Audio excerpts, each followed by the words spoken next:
চোখের সামনে যে সবজি পায় তাই কাঁচা খেয়ে ফেলেন আনোয়ার সিরাজি। দীর্ঘ 10 বছর ধরে কাঁচা শাকসবজি খেয়ে বেঁচে আছেন তিনি। হাতের কাছে যা পান মুহূর্তেই সাবার করে ফেলেন সব ধরনের সবজি, এমনকি গাছের পাতা থেকে শুরু করে সবুজ লতা পাতাও খান আনোয়ার। না খেলে সমস্যায় পড়েন তিনি। আমার এই অভ্যস্তটা হওয়ার পেছনে যে বেল খাইতাম, বেল যদি না থাকতো তখন বেলের পাতা খাইতাম প্রচুর। বেলের পাতা খাওয়ার থেকে আমার সবজি খাওয়ার প্রতি নেশা হয়েছে। এভাবে খাইতে খাইতে এখন আমি এমন অভ্যস্ত হয়েছি, বাংলাদেশের সবুজ জাতীয় যে কোনো সবজি আমার খাইলে কোনো সমস্যা হয় না, না খাইলে বরং সমস্যা হয়, বাথরুম আমার কঠিন হয়ে যায়। ভর দুপুরে সবজি বাগানে বসে একে একে চিবিয়ে খাচ্ছেন নানা জাতের কাঁচা সবজি। তার খাদ্য তালিকায় রয়েছে লাউ, মিষ্টি কুমড়া, পেঁপে, ফুলকপি, বাঁধাকপি, শিম, টমেটো, গাজর, লাল শাক, পালং শাক, চিচিঙ্গা, করলা, পুঁইশাক, মূলা, কাঁচামরিচ সহ সব ধরনের সবজি। তবে তার সবচেয়ে প্রিয় খাবার করলা। কোনো সমস্যা হয় না। পরিবার, আত্মীয় স্বজন, পাড়া প্রতিবেশী সবার কাছে আনোয়ার সিরাজের কাঁচা সবজি খাওয়ার বিষয়টি জানা আছে। দূর দূরান্ত থেকে অনেকে আসেন আনোয়ারের কাঁচা সবজি খাওয়া দেখতে। তাদের কাছে তিনি পরিচিত বিস্ময় মানব হিসেবেই। একসময় স্বজনরা এভাবে কাঁচা সবজি খেতে বারণ করলেও কিছুতেই তাকে থামানো যায়নি। বিষয়টি স্বাভাবিকভাবে নেওয়া ছাড়া আর কোনো উপায় ছিল না তাদের। উনি আমার জমি থেকে কইতো আমার দেব আমি খাই, তখন আমার ক্ষেত্রে নিয়ে নিয়ে খাইতো, তখন আমি কিছু কইছি না। তখন তো মনে করেন এলাকা প্রত্যেকের ক্ষেত্রেই না, কেউ কিছু কয় না, সবার ক্ষেত্রে খাইতে আর মানে উন্মুক্ত হয়ে গেছে।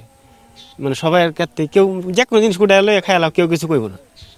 আমরা তো জানি না, দেখেই ফেলছি সব কিছু। 10 বছর ধরে খা অনেক না হচ্ছে, অনেকের মানুষ এলাকার মানুষ না হচ্ছে, খাইতো কিন্তু খাই। আসলে আমি তো আশ্চর্য হয়ে গেলাম। আমি এতদিন খালি শুনতাম যে আমার বন্ধু কাঁচা সবজি খাচ্ছে, কাঁচাতে উঠায় উঠায় খাইতেছে। পেঁপে কষ্টটা তো আসলে বিশাল একটা ব্যাপার। এটা তো আসলে এমনি লাগলে মানুষের মুখটু চিল্লা জায়গা, কিন্তু ও তো বাস্তবে খাইছে, দেখলাম। 10 বছর আগে জটিল হেপাটাইটিস রোগে আক্রান্ত হন আনোয়ার সিরাজি। ওষুধের পাশাপাশি নিয়মিত বেশি করে শাকসবজি খেতে পরামর্শ দেন ডাক্তার। সেই থেকে তার শুরু।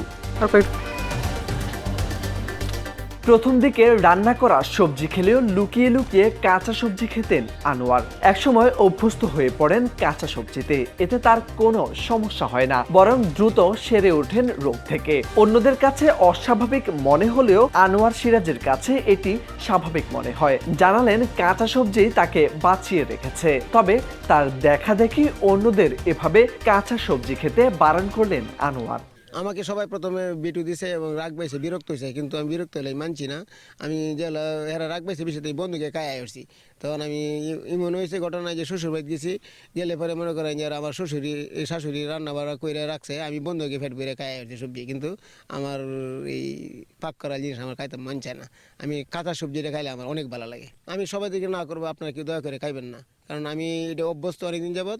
আপনারা কেউ দয়া করে প্লিজ এই সবজি খাওয়ার চেষ্টা করবেন না। আমি খাই, আমার প্রয়োজনে। আমি মৃত্যুর পথে যাত্রী ছিলাম, আল্লাহ আমাকে এখন মানে বাঁচায় রাখছে। এই জানি না কী কারণে, কিন্তু আমি সবজিতে প্রচুর খাই। আজকে 10 বছর ধরে খাইতেছি। সমস্যা হলে তো 10 বছর একটা অ্যাক্সিডেন্ট হয়ে গেলাম। সিরাজগঞ্জের করিমগঞ্জ উপজেলার কাদের জঙ্গল ইউনিয়নের পূর্ব হাতরাপাড়া গ্রামের বাসিন্দা আনোয়ার সিরাজি। 4 ভাইয়ের মধ্যে তিনি সবার বড়। পরিবারের 1 মেয়ে, 1 ছেলে ও স্ত্রীকে নিয়ে তার সংসার। তার নিকটতম 2 আত্মীয় হেপাটাইটিস আক্রান্ত হয়ে মারা গেছেন। মোর্শেদ আলম, সময়ের আলো।